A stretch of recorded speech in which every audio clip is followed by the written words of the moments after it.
Soyez les bienvenus sur le plateau de télé du SFR Café et nous allons parler de l'appendicite de l'enfant avec mon invité. Bonjour professeur Marianne Alison. Bonjour.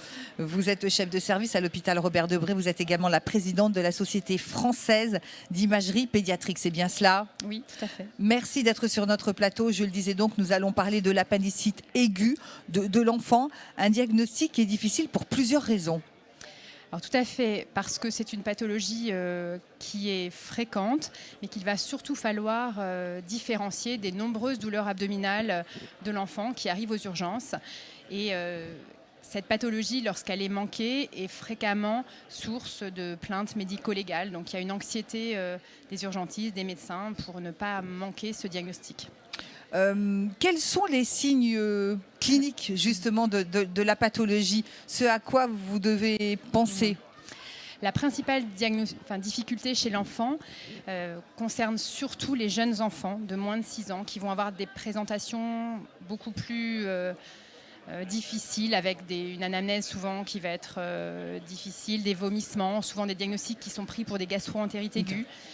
Et chez le jeune enfant de moins de 3 ans, on a souvent des enfants qui arrivent d'emblée avec des appendicites compliqués, perforés, parce que justement il y a eu ce retard diagnostique et que le médecin de premier recours n'a pas forcément pensé, ou les parents n'ont pas forcément adressé leur enfant pour des symptômes banals comme la douleur abdominale ou les vomissements.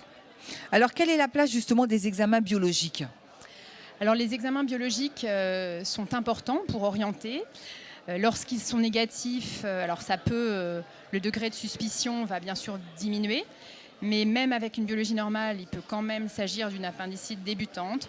Donc je dirais que ce n'est pas non plus du 100%. Donc ça nous oriente, ça nous aide.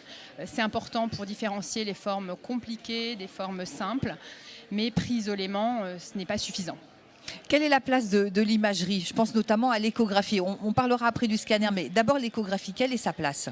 Alors l'imagerie a une place très importante pour confirmer le diagnostic d'appendicite aiguë, pour différencier les formes simples d'une appendicite compliquée qui va nécessiter un traitement différent, également pour tous les diagnostics différentiels de ces appendicites aiguës.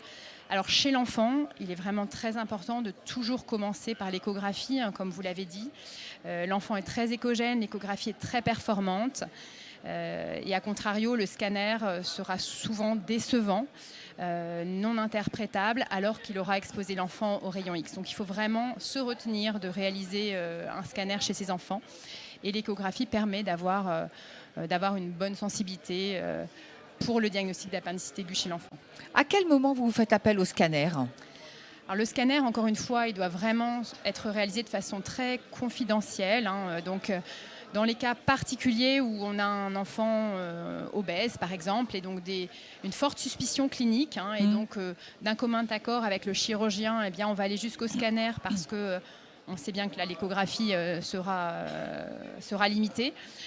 Mais effectivement, il faut, dans la majorité des cas, refaire une échographie est souvent plus informatif à distance, quelques heures plus tard, pour voir apparaître les signes d'une appendicite débutante, voire référer à une équipe spécialisée qui va prendre en charge l'enfant avec un bon examen clinique par un chirurgien qui est habitué à gérer les douleurs abdominales aiguës de l'enfant, et refaire une échographie dans un milieu spécialisé sont souvent des alternatives plus performantes que de faire un scanner d'emblée qui sera souvent non conclusif. Allez, en conclusion, professeur, est-ce que vous souhaitez ajouter quelque chose en complément de tout ce que vous nous avez dit? Je pense que le principal message, c'est que l'appendicite aiguë reste un diagnostic difficile. Il faut parfois savoir, donc c'est multidisciplinaire, il faut la main du chirurgien, la biologie, l'échographie réalisée dans de bonnes conditions avec souvent un médecin radiologue expérimenté.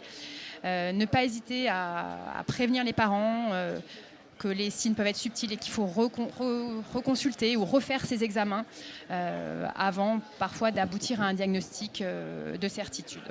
Eh bien écoutez, merci professeur d'être venu sur notre plateau pour nous en parler. Merci à vous. Merci à vous. Merci de nous avoir suivis depuis le congrès des journées francophones de radiologie, édition 2023 de la Société française de radiologie.